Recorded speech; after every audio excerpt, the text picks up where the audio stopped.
மாங்குன்னு ஓடி வந்து 152 கிலோமீட்டரில் பாலை போட்டா அதை இப்படியே ஃபோருக்கு அனுப்புவ? சரி நீயாவது பரவாயில்லன்னு உன் தம்பிக்கு அடுத்த ஒரு பால் போட்டா அவன் என்னன்னா அப்பர் கட்டில் சிக்ஸ் அடிக்கிறான். இந்த மேட்ச் எல்லாம் வந்து இந்தியன் ஃபேன்ஸ் மறக்க முடியுமா? வாங்க வீடியோக்குள்ள போகலாம்.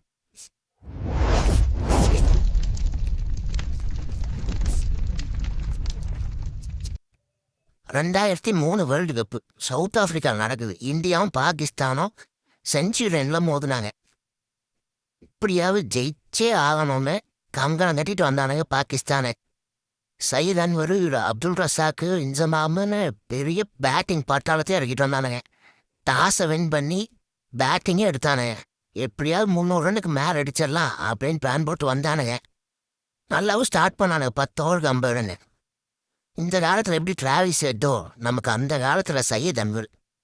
நம்ம இந்தியன் பவுலர்ஸை பார்த்தாலே அவனுக்கு என்ன நடக்கும்னு தெரியாது. எப்படியாவது பூந்து பூந்து ஒரு 4 அடிச்சிருவான். 58ங்கிறப்போ ஃபஸ்ட்டு விக்கெட் விழுது. அதை நம்ம ஜாகிர் கான் தான் ஃபஸ்ட்டு விக்கெட் எடுக்கிறாரு. யோ மில்ட்ரி, நீ இங்கே வந்த அப்படிங்கிற மாதிரி அப்துல் ரசாக் இறக்கி விட்டானுங்க செகண்ட் ஒன்று. அவன் அந்த வேகத்திலே நம்ம ஆசிஸ் நேரா அப்துல் ரசாக்கை போட்டு தள்ளிட்டாரு. நல்லா டிவேட்டாகி ஒரு சூப்பரான கேட்ச் டிராவிட் எடுத்தார். இது செம்ம கேட்சு தான்ப்பா.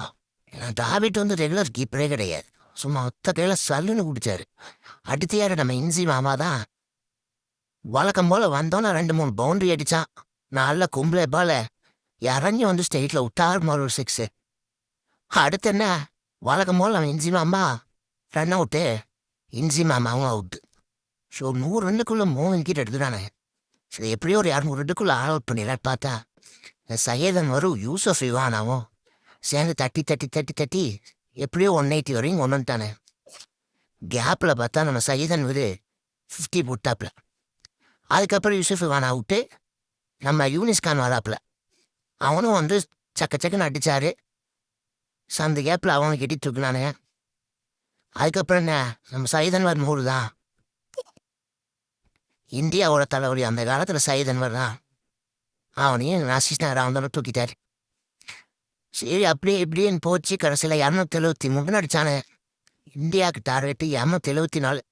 ஆனால் அவனுக்கு இருக்கிற பவுலிங்க்கு 274க்கு ஈஸியாக சுட்டிலாம் அப்படின்னு நினச்சா வந்தானே. ஃபர்ஸ்ட் ஓவர்லேருந்து அடி பொழக்க ஆரம்பிச்சானே. சச்சினும் சேவாகும் ஃபர்ஸ்ட் ஓவர்லேருந்து ஸ்டார்ட் பண்ணதுலையே என்ன நடக்குதுன்னு தெரியல பாகிஸ்தானுக்கு. வாசி மக்கம் ஸ்டார்ட் பண்ணா ஃபர்ஸ்ட் ஓவரே 9 ரன். அதுக்கப்புறம் சோய் பக்தர் மாங்கு 152 பாலை போட்டா இந்த மனுஷன் கொஞ்சம் கூட மதிக்காம லெக் டான்ஸ் பண்ணுறான். அதுக்கப்புறம் என்ன நம்ம அக்கா ரெனிஸ் கஷ்டப்பட்டு அவனும் ஓடி வந்து ஒரு பவுன்சரை போட்டான். அதுவும் சம்பந்தமே இல்லாமல் சேவாக்கு விட்டான் பாருங்க அப்பர் கட்டில் ஒரு 6. என்ன நடக்குதுன்னே தெரியல. ஃபேன்ஸ் எல்லாம் செம என்ஜாய்மெண்ட். அப்படியே கொஞ்ச நேரம் பார்த்தா 50 ரன் வந்துருச்சு. ஃபஸ்ட்டு விக்கெட்டு 6வது ஓவரில் போகுது. அதுக்கப்புறம் என்னன்னா சௌரவ் கங்குலி வந்த ஃபஸ்ட்டு பாலை எழுப்பிட்டு சரியான பேஸில் போட்டான்.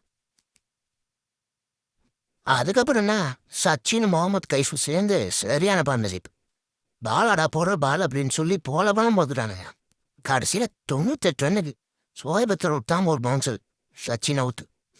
அடுத்துன்னா யுவராஜ் டிராவிட்டு வந்து ஈஸியாக மேட்சை முடிச்சுட்டு போயிட்டே இருந்தாங்க. யுவராஜ் ஒரு 50, டிராவிட் ஒரு 40. கடைசியில் நம்ம விட்டிங் ஷாட்டு டிராவிட் கிட்ட இருந்து சரியான மேட்ச். பாகிஸ்தான் நம்ம கடைசி வரைக்கும் நம்மளை ஒன்றும் பண்ண முடியல.